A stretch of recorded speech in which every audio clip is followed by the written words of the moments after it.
Hello दोस्तों, खुशामदीद हमारे news channel पर। आज हम आपको बताएँगे कुम्मत अदरवाइज़ की किस्त नंबर 12 में क्या होगा। जैसा कि आप देख चुके हैं, किस्त नंबर 11 में करण जेलान के मामले में अपने दोस्त से भी लड़ पड़ता है और कहता है कि आइंदा इसके बारे में कोई बात ना करना। और इसके बाद वो कुदरत और सीमा से भी में वो लड़की के बारे में लड़ पड़ता है।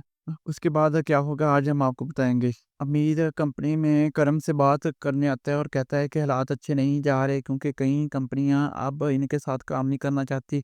करम को ये बात अजीब लगती है, लेकिन जब से साली नहीं रहा तुम ज़्यादा नहीं आए, लोग समझते हैं कि चूंकि साली नहीं रहा तुमने इन्हें छोड़ दिया है।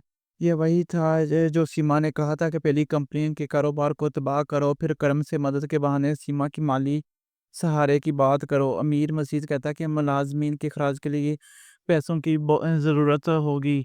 करम इन कंपनियों के साथ मीटिंग को कहते हैं जो पहले से उनके साथ काम कर रही है। दूसरी तरफ हम देखेंगे कि लैला घर में दास निकलती है। फरीद इसके करीब आकर कहता है कि लैला आता है और लैला कहती है कि सब ठीक करने की कोशिश करती हूँ, पता नहीं मगर सिर्फ मैं हर चीज़ बिगाड़ देती हूँ। वो पूछता क्या हुआ है, और फिर दोबारा हम उसी ऑफिस वाले सीन में आ जाएँगे जहाँ पर देखेंगे कि करम जितने भी सारे अपनी कंपनियाँ हैं उनके साथ मीटिंग करता है और इन्हीं को यकीन दिलाता है कि वो इन कंपनियों को इसी तरह सँभालेगा जिस तरह इसका भाई सारी सँभालता था। कारोबारी हज़रात कहते हैं कि फ़ाएँ और चह-मुगियाँ चल रहे हैं कि कंपनियाँ अच्छे हालात में नहीं हैं, इसलिए वो करिंदा की ज़मानत चाहते हैं। करम जवाब देता है कि मेरा वादा है कि मैं अपने भाई की तरह ख़ानदानी विरासत कायम रखूँगा। दूसरी तरफ सीमा कंपनी में आती है और अमीर से पूछती है कि सब कुछ ठीक है ना? अमीर कहता है हाँ। करम परेशान हो जाता है। सीमा खुशी-खुशी करम के पास आती है कि वो इससे मदद माँगेगा। वो दफ़्तर में आकर कहती है कि मुझे मालूम था तुमने मुझे फ इसलिए बुलाया कि तुम्हें मेरी मदद चाहिए। याद रखो तुम अकेले नहीं हो, तुम्हारी बीवी हूँ, ये चेक करो और भर दो। करम जवाब देता है कि रुको भाभी, मैं तुमसे मदद नहीं माँगने वाला, मैंने तुम्हें किसी और वजह से बुलाया है। ये सुनकर सीमा गुस्से से भड़क उठती है।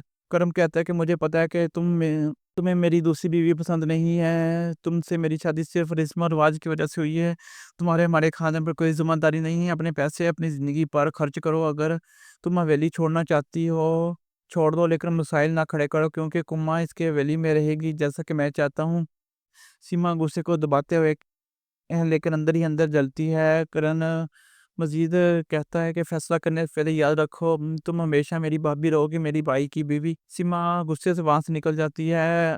हवेली में जेना रोते हुए कहती है कि करम मेरी बेगुनाही पर यकीन नहीं करता और वो अब भी मुझ पर यकीन नहीं करती।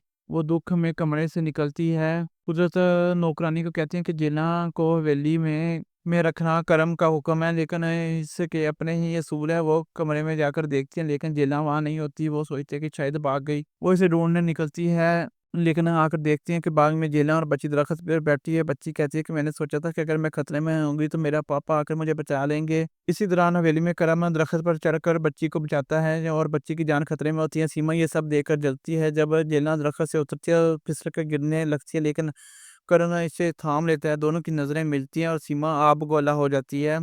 कर्म कहता है कि जेला, मैंने तुम्हें बचाया, लेकिन ये मत समझना कि मैं तुम्हें माफ़ कर दूँगा। तुमने मेरी माँ, अली और हमारा सबकी ज़िंदगी बर्बाद कर दी है। जेला अपनी बेगुनाही की कसम खाती है और कहती है कि मैं हर इस शख्स की नज़रों में अज़ियत सहती हूँ जिससे मैं मोहब्बत करती हूँ। करम चला उठता है और सीमा आकर कुदरत को शिकायत करती है। कुदरत कहती है कि फ़िलहाल कुछ नहीं कर सकती, करण का फैसला पक्का है। आखिर में करण सबको कहता है कि जेला के साथ अच्छे सलूक से पेश आओ, क्योंकि ये बच्ची अब इस हवेली की ज़िम्मेदारी है। और फिर अगर आपको ये ड्रामा पसंद आया है तो हमारे चैनल को लाइक, सब्सक्राइब करें। शुक्रिया।